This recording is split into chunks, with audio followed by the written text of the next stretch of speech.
વરસાદની ઋતુ હતી. સવાર સવારમાં ઘેરા વાદળ છવાયા અને જોરથી પવન ફૂંકાવા લાગ્યો.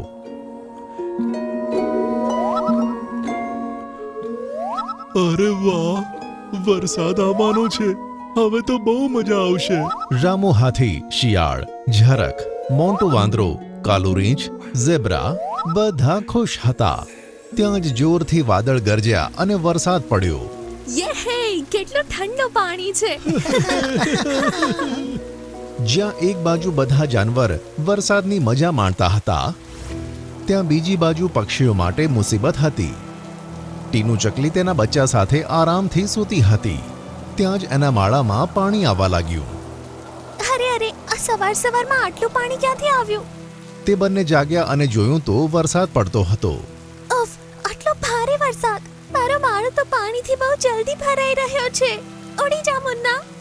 બિચારા બંને પોતાના માળામાંથી બહાર નીકળ્યા અને ઝાડની ડાળીની નીચે બેસી ગયા. બીજી બાજુ ચિંકી મેનાની પણ આ જ હાલત હતી. તેનો માળો ખૂબ મોટો હતો અને માળામાં ઘણું બધું પાણી ભરાઈ ગયું હતું. અરે ચિંકીના પપ્પા, બધા બહાર નીકળો, માળો પડી જશે તો. તેમના બહાર આવતાની સાથે જ તેમનો માળો તૂટીને નીચે પડી ગયો. હે ભગવાન! જ્યાં સુધી વરસાદ પડતો રહ્યો, પક્ષીઓને આમ જ મુશ્કેલી પડતી રહી. બપોરે જ્યારે વરસાદ બંધ થયો ત્યારે બધા શેરખાન પાસે ભેગા થયા. શેરખાન, વરસાદની ઋતુથી અમે બધા જ હેરાન છીએ. તમારે અમારા માટે કંઈ કરવું જ પડશે. ભલા હું વરસાદનો સામનો કેવી રીતે કરી શકું? વરસાદ તો કુદરતી છે. ના હું એની સામે લડી શકું કે ના એને બંધ કરી શકું. ત્યાં જ મોન્ટુ વાંદરો બોલ્યો કે ભલે તમે બધાએ સિંહને રાજા તરીકે નિયુક્ત કર્યો, પણ જો હું તેની જગ્યાએ હોત ને તો તમારી આ મુશ્કેલી તરત જ દૂર કરી નાખત. આ સાંભળીને પક્ષી અને બધા જાનવર તેની તરફ ગુસ્સાથી જોવા લાગ્યા. ત્યાં જ પાછા વાદળ ઘેરાયા અને બધા પોતપોતાના ઘરમાં જતા રહ્યા. શેરખાન પણ વિચારતો વરસાદમાં પલળતો આગળ ગયો. થોડાક આગળ જતા શેરખાનને એક ટ્રક જોવા મળ્યો, જેમાંથી એક ડાકુ બહાર નીકળ્યો. આહા, આજે તો મજા આવી ગઈ. એક ટ્રક લૂંટ્યો છે.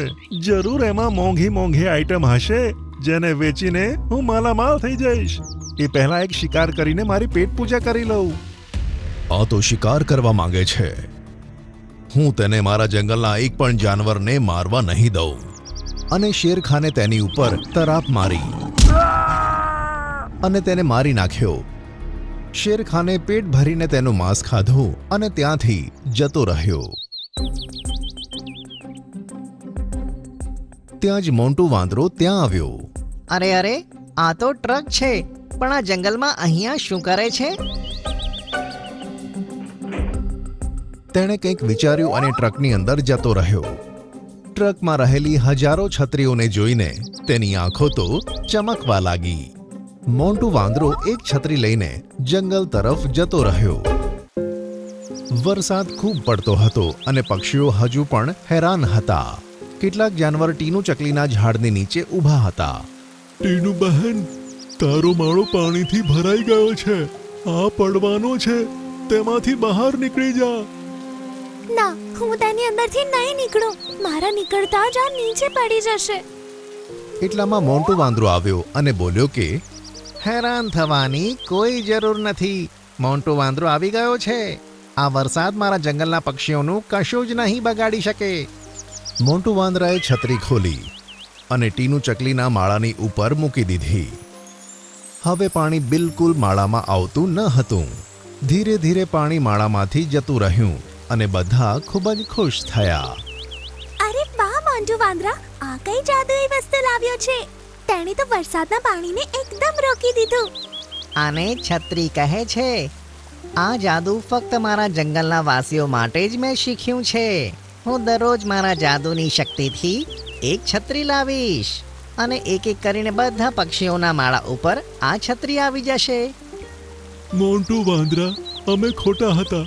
તે ખરેખર વરસાદનો ઉપાય કરી નાખ્યો. હવે લાગે છે તને અમારો રાજા માની જ લેવો પડશે. મોન્ટુ વાંદરા જિંદાબાદ! એટલામાં શેરખાન ત્યાં આવી ગયો. આ બધું શું ચાલે છે? શેરખાન જુઓ, મોન્ટુ વાંદરાએ કઈ રીતે પોતાના જાદુની શક્તિથી આ છત્રી બનાવી અને મારી મુશ્કેલી દૂર કરી. તમે તો આવું કરવાનું વિચારી જ નથી શકતા. જાદુથી છત્રી બનાવી? શેરખાનને છત્રી જોઈને ખબર પડી રહી હતી કે મોન્ટુ વાંદરો કઈ રીતે જંગલવાસીઓને ઉલ્લુ બનાવે છે, પણ આમ કરીને તે પક્ષીઓની મુશ્કેલી દૂર કરે છે એવું સમજીને તેણે કંઈ ન કીધું. હવે બધા જાનવર અને પક્ષીઓએ મોન્ટુ વાંદરાને માન આપવાનું શરૂ કર્યું. આખો દિવસ તેની સેવામાં લાગ્યા. સાંજના સમયે બધા જ પશુ પક્ષીઓ એક પ્રસ્તાવ લઈને આવ્યા. મોન્ટુ વાંદરા, આજે રાત્રે તમે જાદુથી જે છત્રી બનાવો તેને મારા માળામાં લગાવજો. વરસાદના કારણે મારા માળાની હાલત ખૂબ ખરાબ છે.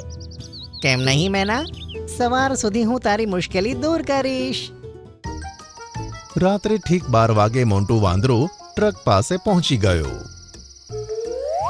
અને તેમાંથી એક છત્રી નીકાળી.